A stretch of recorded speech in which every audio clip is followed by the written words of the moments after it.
Shalom Uvracha, and welcome back to another episode of Semichas Chaver, Chaver Talks. This week we have the tremendous chus of sitting together with the Rav Chaim Marcus Shlita, who's the Rav of Congregation Israel in Springfield, New Jersey, and it is an amazing show. You'll hear stories. His father was a Ben Bais with Rav Moshe Feinstein and the Rav of Soloveitchik. You'll have Mamish. I think this is the episode that has the most stories in it, and you'll hear amazing ways to grow in your Torah and your Shemaim. Let's jump right in because it's Mamish incredible. It's a tremendous chus to have the Rav. The Rav actually joined the Semichas Chaver bandwagon, Mamish in the beginning. I remember I met the Rav at Yeshiva University, and they have this basement area. I don't know what it's called, like the library. The lounge of the library. I think it's a lounge of the library now. And the Rav was willing to take my call. And the Rav said, yeah, I'll even meet you. And I remember I jumped in. I said, this is the plan. It was the first man of Tfilas Kelim, Agalas Kelim, Pssak, Bishalakum. And it's mamish. It's a schus to have the Rav on board. Whoever knows Rabbi Marcus, mamish kula Torah, kula avas Yisrael, mamish an incredible tzaddik. I think it's one of the tzaddikim of our door. So I was very excited when the Rav was masking to join. So I'll open up with just a simple question. A little bit on the Rav's background, where the Rav went to yeshiva, your Mesorah, your Rabbanim, how that affects your pssak maybe. And then also if the Rav has any, interesting stories about Semichas Chaver and your Kehila, we're all ears. Right. So Rav Yada, first of all, tremendous achos, kol hakavod to our Rosh Yeshiva, the global Rosh Yeshiva, Rav Yada Mamish. I remember when you shared this program with me, I was so excited. My cousin Rav Shmuel Marcus Shlita from Queens, from Landers, he was in the first man right before me, and I said, Rav Yada wants to meet. What's going on? He goes, it's amazing. You got to do it. And it's transformative. It's transformative, and we'll speak about that. But kol hakavod to you, Rebbe, for the innovation, for thinking outside the box, for seeing the opportunities to keep Torah going in the global way, mamish. I mean, just people, Balbata might not know, the SCP Rebbe's chat has Rabbeim literally from all over the world. And it's such a geschmack, a chevershaft amongst the Rabbeim. Rabbanim I've never met, from England, from Australia, from mamish all over the world. Ashtrecha v'tovlach. So first of all, kol hakavod and kudos to you, Rebbe. Thank you so much. In terms of my Mesorah, so my main Rebbe is probably really my father, Rav J. Marcus Shlita. He should live and be well. He was a Rav in Young Israel, Staten Island for many, many years. He was a Talmud of the Rav Soloveitchik. He was in the Shir for a number of years. He used to take attendance for the Rav. He used to drive the Rav. And also his Mesader Kiddushin was Rav Moshe Feinstein. He grew up in Rav Moshe's building on the Lower East Side. My father's other main Rebbe was Baron Soloveitchik. My other Rebbe that I picked up was Rav Aaron Lichtenstein when I studied in Yeshivat Har Etzion, and I would hack Rav Aaron with Shilas often. And of course, being a Talmud of Yeshiva University, a Talmud of Rav Shechter, I was in Rav Shechter Shir, Rav Twersky Shir. I called Rabbi Willig with Shilas. I've hacked Rav Goldvicht Shlita, Rav Meir Shlita, spending many summers with him in Camp Mesorah and with Rav Yaakov Neuberger. So Baruch Hashem, a wealth of Rabbeim, really to take so much from amazing people. But in pssak, it's really from my father that has a twin Mesorah, both from Rav Moshe and the Rav. And my father has notebooks of Shilas that he asks them both, and got very different answers sometimes. Sometimes he got the same answer for different reasons. You can't brush your teeth on Shabbos, but for different reasons, So that's what's my examples of interesting shilas that your father Shlita asked Rav Moshe and Rav Soloveitchik. And well, I mean, there were shilas, remember, in Avelis that he would ask Rav Moshe, and then when he asked the Rav was talking out the lumdus with my father, but said not lamaisa. You have to go to the Rosh Yeshiva for this. The Rav called Rav Moshe the Rosh Yeshiva. Rav Moshe called the Rav Yerebi, because he said, we briskers are very machmir in Avelis. So last man, when we were doing Avelis, a lot of shilas came up that sometimes had different Mesorahs in terms of going to chasanis that Rav was very machmir on, but Rav Moshe was much more mekel on. And we followed in this man, we followed a lot of the psakim of Rav Moshe, which was very different. Shilas and Pasaba Bekisn and different things that came up over the different zmanim that we've had.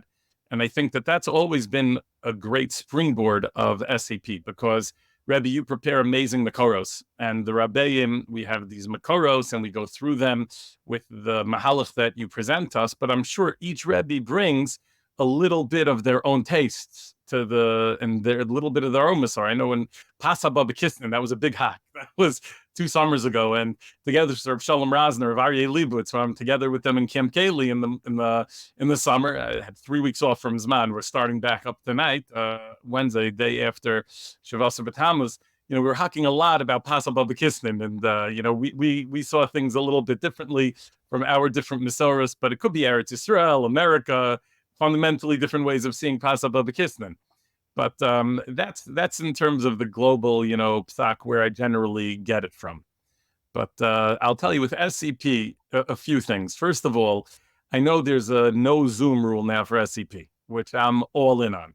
But Rebbe should just know, and if you had those that are listening, if they weren't part of this man during COVID, SCP during COVID, guys in my shir said, kept them sane. They said it was unbelievable to have the Chaverschaft of the learning and the shir weekend. And look, every rabbi had different shirim they were giving over Zoom, drashos over Zoom, but Davka SCP, that we kept it going mamish. I remember that summer's man. I would go into my shul to give it, to my computer, and everyone else, wasn't. Most of them were not in person. A couple we can have in person. It was so crazy, but so many people said that SCP was mamish a lifeline, because we know the Gemara in Bracha says, obviously we're now Yud Ches Tammuz, that's after Churban. There's something very chashuv about dafka, the limit of halacha. Kol hashona halachos b'chol yom muftach lushu ben olam haba. And dafka, learning halacha b'Ian, the way that you have it, Rebbe, it's really gives people a geshmak. And in really difficult times in life, it gave people a tremendous geshmak.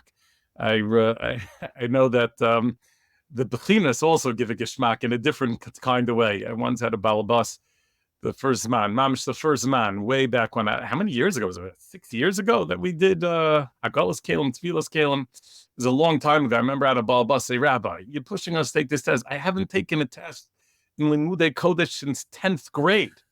And I looked at him, I said, 1 second, you went through 12 grade, he goes, I won't say what high school he went to.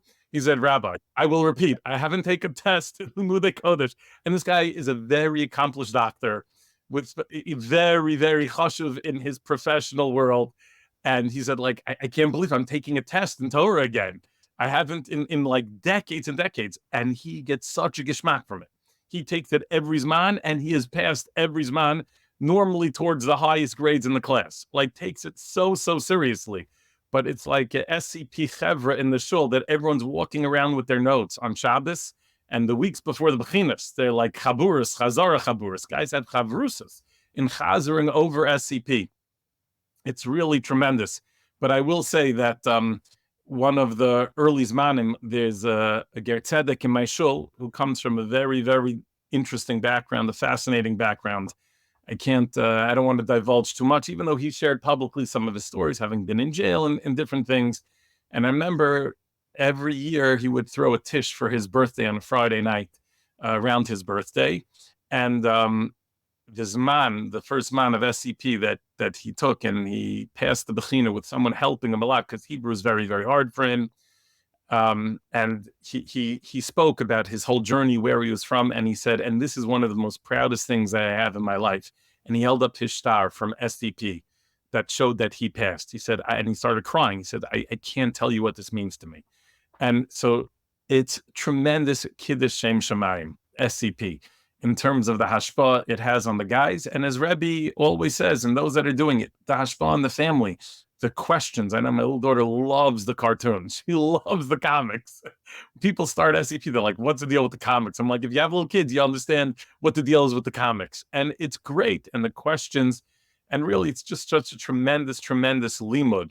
Just the limud shabo, the harving in Torah, the questions, the back and forth, the arguing with things. And I'll tell you, guys ask me shilas. They make connections and they're learning of SCP to things in Daf Yomi, to things in Oraisa, to things that they have from all over, different limudim that they've had over the years. So it's just a tremendous program of Lahagdil Torah Lahadira. It's a tremendous, tremendous I always thing. say that. And if you're in SCP, get your friends to join SCP.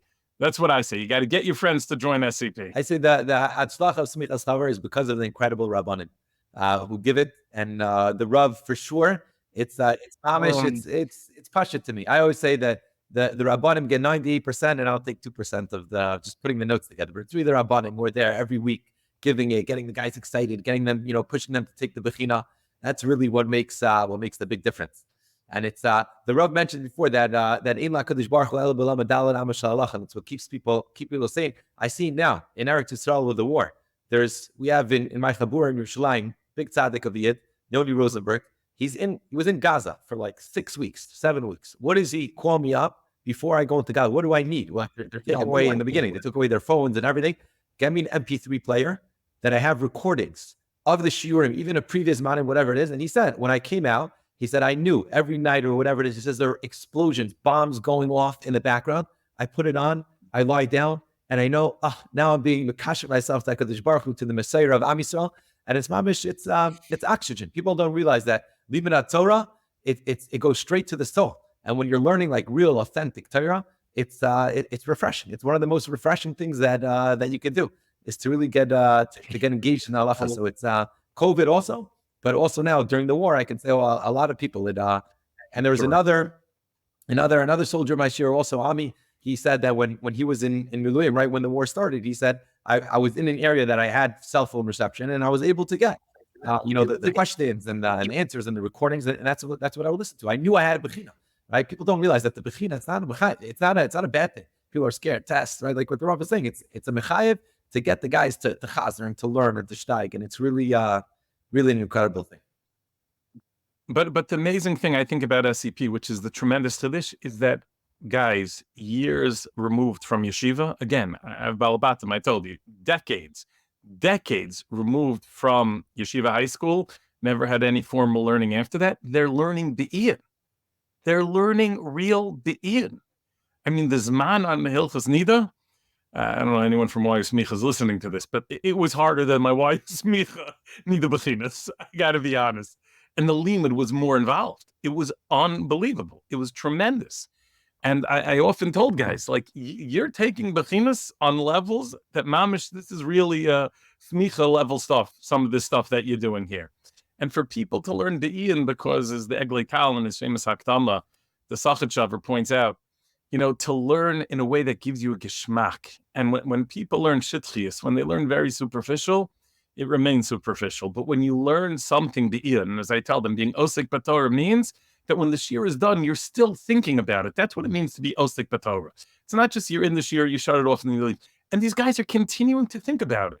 A guy was from the Oraisa shir that's learning Masechah Sukkah. So he had a shaila about, that in Sukkah, it's that the rain comes through to ruin your porridge, but we learn, Shitas Rashi, about my machronim, that the wet is going to ruin the bread, but how wet does the bread have to come till it's mius and the mikveh? And mamish, like these guys are, and this guy's a very accomplished doctor himself, a Talmud of YU, a Talmud of Rav Rosenzweig, who's going through and asking me this very intricate shaila. It's a good thing I had Rabbi Rosner, Rabbi Leibowitz to hack with about, Avigam Kaylee. But Lamaisa, for people to learn the Iyun, people think very often that Iyun is something that, after yeshiva days, how much Iyun do you really have? And, Daf Yomi, okay, you listen to Daf Yomi Shir and you listen to stuff, online, and that's all good. But Semichas Chaver is active learning, the question and answer. And people really get involved in question and answer. I know on the Rebbe's chat, there was a discussion once, how important really is the question and answer? By my share, question and answer is so important. The back and the give and take of the questioning and before the shir. And as Rebbe always say, Rabbeim have to play devil's advocate, pushing the other way. It's gishmak, and people really take ownership of learning. They're konat for it. It's a beautiful thing. I always say in the beginning of the Zman, whenever there's always, a few new people that come.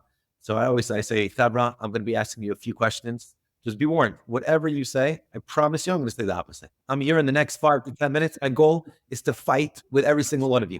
And what it does is, like what the Rav says, it creates an appetite for the shir. You're confusing everyone.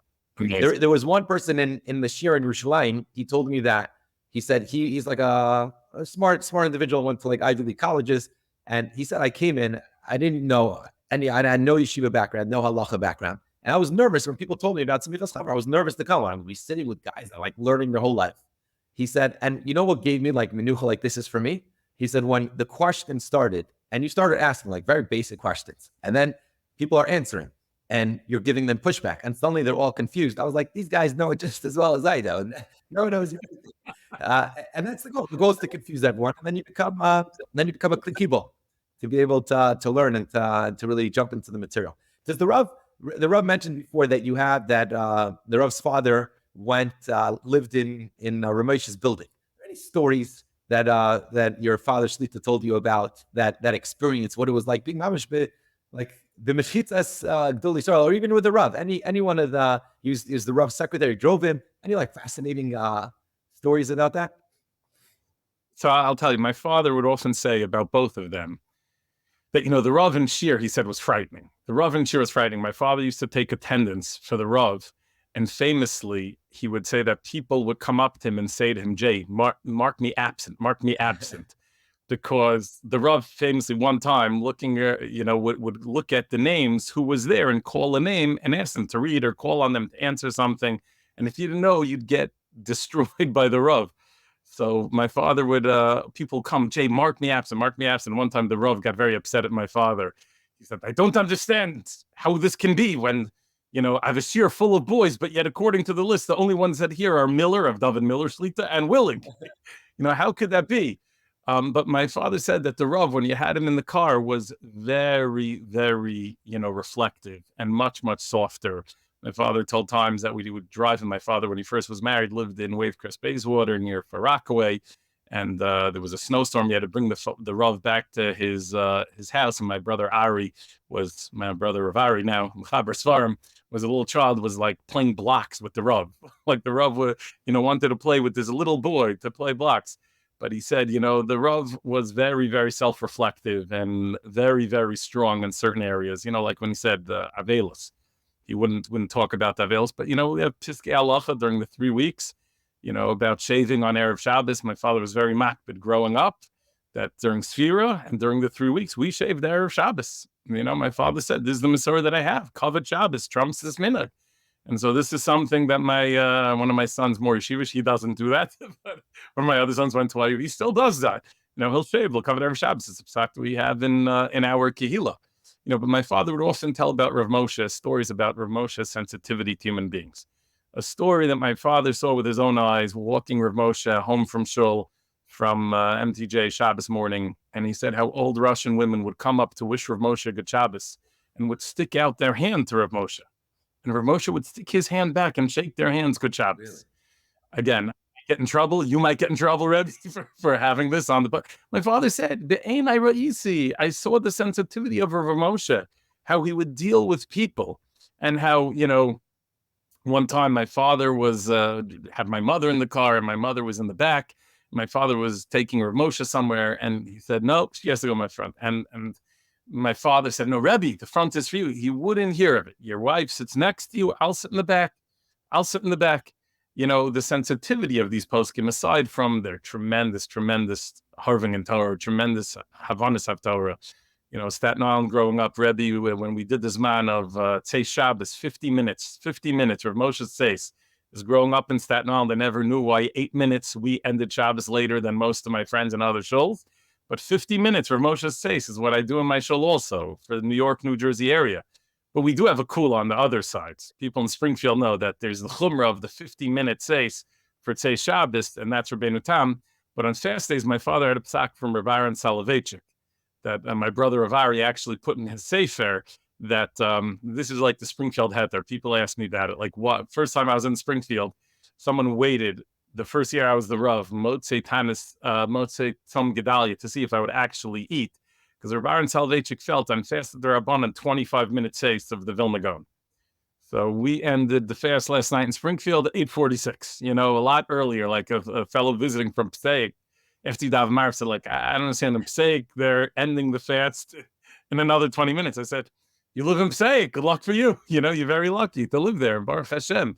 You end the 20 minutes. So, we do have our own interesting Mesorahs and pssak. But the stories that I'd often get from my father about Rav Moshe and the Rav and Rav Aaron is about their sensitivity, about their uniqueness in terms of how they related to people. And I think my father was always very makbid on that because he wanted me and my brothers to be normal. You know, he wanted us to not become kitzoni, you know, looking at the Rav, looking at Rav Moshe, two giants in Torah, seeing how normal they were and are, you know. And my father often says that's why he has such an affinity for Vasher Weiss Shlita today. You know, someone who has Kala Torah Kula, but who's so normal. And you can talk to him about anything.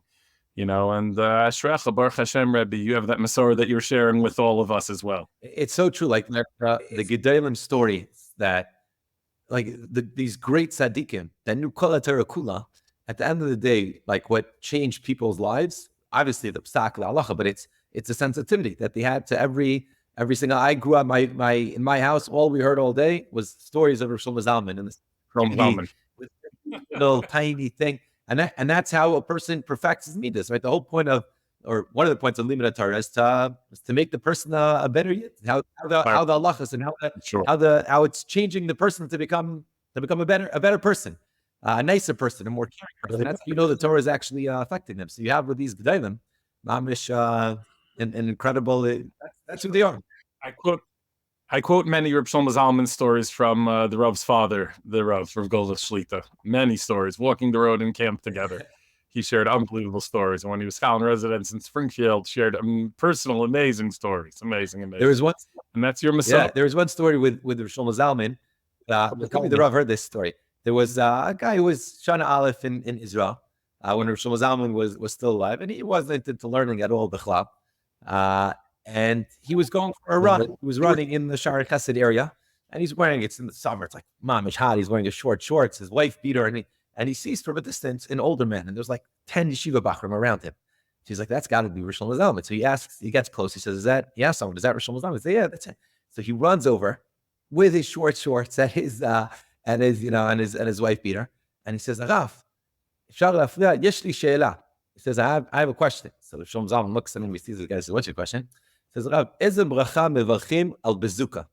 What bracha do you make on a bazooka? So Rosh Hashanah was like, bazooka, like bazooka's a gun, right? It's like, he says, what do you mean bazooka? He says, no, it's gum. He says, what is gum? He says, you chew it and it's sweet and you swallow it. So for 5 minutes, he's handling like exactly how does it work and why would you chew it if you're not swallowing it? And he gave like a whole to do. Then he gave him his answer. Then he gave him the answer. And then he says, oh, Rav, thank you so much. And he leaves. And then as he's turning around to leave, Shlomo Zalman called him. He says, you see all these boys? And there's like 10 yeshiva guys there. Like, they've been asking me questions for the past 15 minutes. Every question they asked me, I knew the answer right away. He says, you asked me a question. I didn't know the answer the first 5 minutes. It took me a while to think about it. Thank you so much for such a geshbaka question.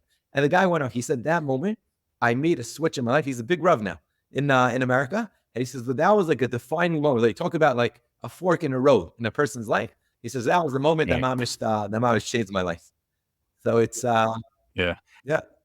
I'll tell you, I have a little bit of an embarrassing story with Shlomo Zalman's tzidkus.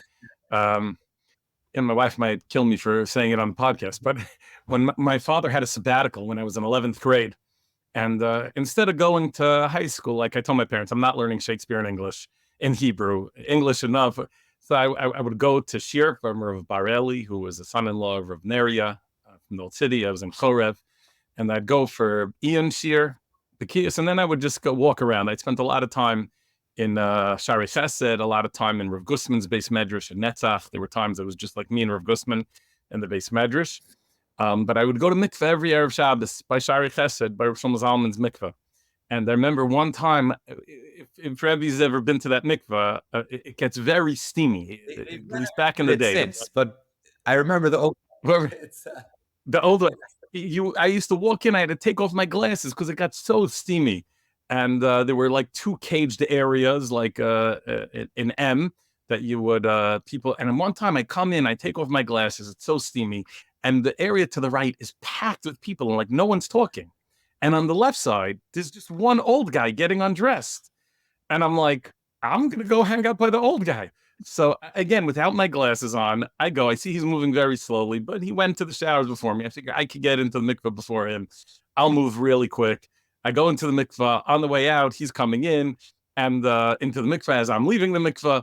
And then as I get dressed, I I put on my glasses. The older fellow is there getting dressed, and I put on my glasses, and it's Reb Shlomo Zalman Auerbach. And I'm like, I can't talk. And he just smiles at me. He goes, good Shabbos.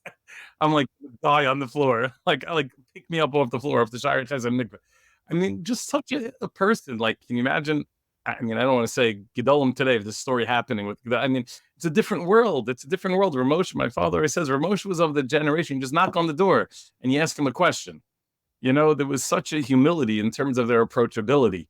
And look, that's, as Rebbe said, that's what Torah should really do. That's what Torah should really do for all of us. But as a session, let's jump in a little bit to some of the sugyas that we've been this month. Does the Rav? Sure. A few questions I asked all the Rabbanim on the podcast. Number one is, does the Rav do Mayim Achronim, and what's the Rav's Mesorah on doing Mayim Achronim? Number two is, how does the Rav hold the cup? Okay, and then number three is, are there any shaylas that like the tzibur went like, oh my goodness, I did not know that was a halacha, and it doesn't have to be from this month. It could be from any of this month. So I'll tell you, first of all, Mayim Achronim, I've done Mayim Achronim for years because I did learn by someone named Chaim Ilson in Yerushalayim. Before he had a yeshiva, he had a kollel of 4 people, and together with my cousin Rav Shmuel, who's the SCP Rebbe in Kew Garden Hills, we learned by Rav Ilson. And Rav Ilson was very makbid on Mayim Achronim, which was interesting because they say the Rav wasn't so makbid. I don't know, but my father never did. Again, I don't believe Rav Moshe was so makbid on it. That's what I've heard from Rav Ruvain Feinstein, who our family is very close to. But I've been makbid on Mayim Achronim for a long time. And when we went through the sugya of Mayim Achronim, it blew away the guys. Like, that's a thing. Like, some of the wives are like, oh, a new SCP thing? Is your husband doing a new SCP thing? So, like, a lot of guys started watching Mayim Achronim. The halacha that blew everyone away, though, was the halacha of netilas yadayim for davar shetibulo b'mashke. That when you wash fruit, you wash netilas yadayim before. That was like a nuclear bomb. That set off such discussions. I don't know that SCP Chumrah picked up. Mayim Achronim, I think a lot of guys are doing. One guy mentioned to me that, you know, when him and their family had over 2 other families, one doing SCP, and the other husband got up to wash Mayim Achronim with her husband, like she said to the other wives, oh, your husband also has this new SCP Chumrah of Mayim Achronim? So it's changing lives in subtle ways, in beautiful ways, in terms of holding a kos. So I always have tried to hold a kos. Does the Rav does the Rav talk after washing Mayim Achronim? Is he makbid not to talk? So that, growing up in my house, my father was not into what he felt were excessive chumras. I remember, like I said, I started going to mikveh every Erev Shabbos when I was in high school. So one Erev Shabbos in Staten Island, there was a real snowstorm, and my mother asked my father to drive me to the mikveh. And my father said, if he wants to go to the mikveh, let him walk to the mikveh. My father was not into things like that. I won't tell you a story what happened when one of my brothers tried to grow payas. My father was not a fan of that. So when I started washing my Achronim, I was still living by my father in my father's house, so I wasn't nohig not to talk. So I'm lenient that I try not to, but if someone asks me a question, something like that, I will talk after my Achronim. Yeah. Okay. In terms of holding the kos, so I've always tried to hold the kos from the bottom. Always tried to hold the kos from the bottom. That's something I've had. My father wasn't so makbid on that, but one of my grandfathers was more makbid on that. So that's something that I've tried to do for a while since I've been making kiddush for myself and Avdol. And when the Rav has does the Rav, and the Rav's not leading the zimun, would the Rav lift up the cup to the person? No. I normally don't do that. That's not a chumrah that I've taken on. That SCP chumrah has. I don't know that that's picked up. The Mayim Achronim is picked up. There's 2 halachas. Maybe more, but there's 2 that I can think of now that I learned from my wife's grandfather, Zichat Tzadik Livracha. His name was Reb Shmuel Mendelitz. He was the son of Reb Shraga Fayil Mendelitz. So once I was sitting by my in-laws' house, and he was eating there, and my shver, I must have been like a chassan, newly married. So my shver honored me to lead the zima. So my grandfather-in-law, he picks up the cup with 2 hands. And then he gives it to me. So what do? I'm like, okay, I know the halacha, he's supposed to hold it like this with a shla. So I'll be all maha, like I'll show off like I know. So I'm like, getting ready to hold the cup, and he puts it in, and then he tells me afterwards, he says, if you look at the lashon of the Shulchan Aruch, says, Lashon L'Shulchan Aruch is Mekablo B'Shtei Yadav. He says, it's not just enough to pick it up with two hands, but you actually need to accept it with two hands, right? And then he says, and then you pass it to one hand. So that was one halacha that when afterwards I actually looked, I was like, oh, he's right. The other halacha that I learned from that he showed me in the Mishnah Berurah was we were once in, I don't remember where it was. It was a place and we couldn't find bisamim. I know we were in Eretz Yisrael. We were staying for Shabbos at my wife's uncle's house. He's near in Moshav Yushi, and he has it's like he had that great, but that's his uncle. What? The pool, the Yushi pool. Oh my gosh, that was awesome. We used to, my family rented that many times. That's amazing. That's yichus. That's yichus right there, Rabbi. Now you know the pool. The pool is the holy pool. It's that stuff. So he has like a lot of bushes on the outside, all different types of rosemary and nana and all this stuff that's growing. And he would give it. So and my grandfather-in-law, he was making avdala at the time. So I remember he went outside. He gave him like the rosemary or whatever it is, and he says the bore mine desam. So me with my chutzpah, I said that's you know, like I didn't want to speak in the mouth. And then afterwards, he shows me in the Mishnah Berurah, he says that the Mishnah Berurah says that whenever you have, on Motzi Shabbos, whenever you're making a bor minei b'samim, you need to say minei b'samim, even if it's atzei b'samim or isvei b'samim. He says, why? He says, because it gets so confusing. And the Mishnah Berurah says that it's like a bracha klal yis of bor minei b'samim. It can be. So those are two fascinating halachos. One had to do with this, and that I learned to take up. One halacha I got from my grandfather also that in shul we're trying to be more makbid on is about when you have bread left over at a suda. My Saba Joe my father's father was makbid on the crumbs. He would collect the crumbs at the end of a suda. He would collect them and wrap them up in a napkin, begin to throw it out. So also at Shalosh Shudas and shul would try to be more niser, to be more careful about this, about throwing out bread, how we throw it out. Leave it on for benching, but then afterward, yeah, for sure, leaving it on for benching, right? That's halacha that we got for sure. But how you dispose of it also something try to be very careful with. And it's a school of Rashiris. But right, any school of Rashiris. Well, as Rav Aryeh Leibowitz likes to tell the story, when one week he was away for Shabbos and he came back, and next week everyone's saying V'yiten Lecha. It's like, what's going on? Like, someone last week pointed out V'yiten Lecha is a school of Rashiris. So schools of Rashiris very often took up. Very good. And that's why benching with a sitter is like we saw also as this man, absolutely. But really, shkoyach to you. It's mamish. I remember on Friday night, but most importantly on Leila Seder, my father would always say after we were done Leila Seder and we say shir or whatever, he would always say, okay, who wants to be wealthy? He should do the sweeping to make sure he gets all the crumbs from the matzah crumbs to pick it up. One last thing. We'll end with this question. Does the Rav have any itzah for people who are benching to be mechazik our benching, to bench better? We're looking for any itzah we can get to mamish to grow and have more kavanah in this mitzvah doraisa that we do.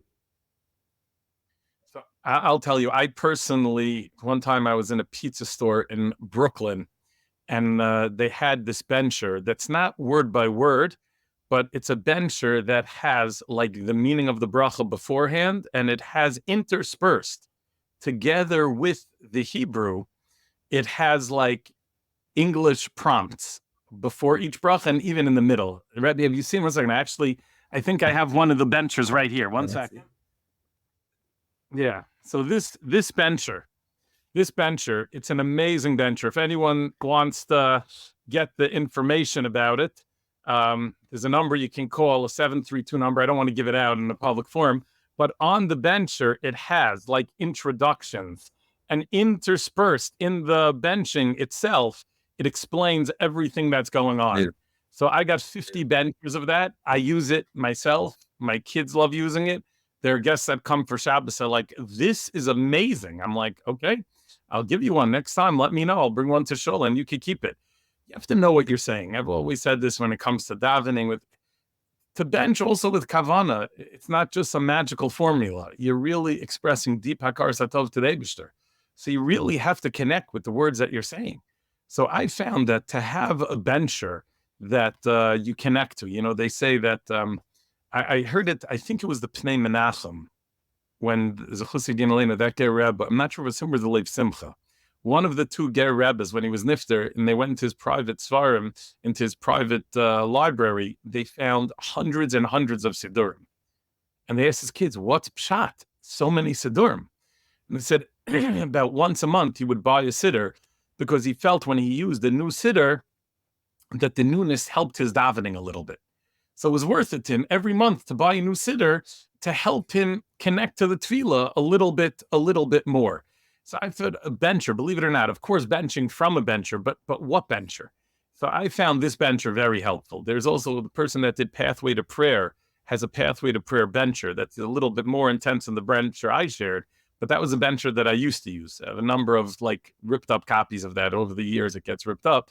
But these are really amazing. And I felt that that's a very important thing. Just, you know, people bench from their phone, they bench a little benchers, and it's good to have a little bencher, but you have a bencher that really guides the kavanah. That's la'ela. That's the best. Amazing. That's what I would do. Maybe we can publicize it, or now we'll, if we could, I'll check back with the Rav. We'll put it in the comments of the YouTube. Okay. Yeah. All right. Whatever you think. There's a 732 number here if you want to order more. So it's maybe in the comment section we'll put it amazing. in. Yeah, Tremendous. Shkoyach Rebbe too. But I just have to disagree with one thing you said, Rebbe. It's not 90% of the Rabbeim and 2% you.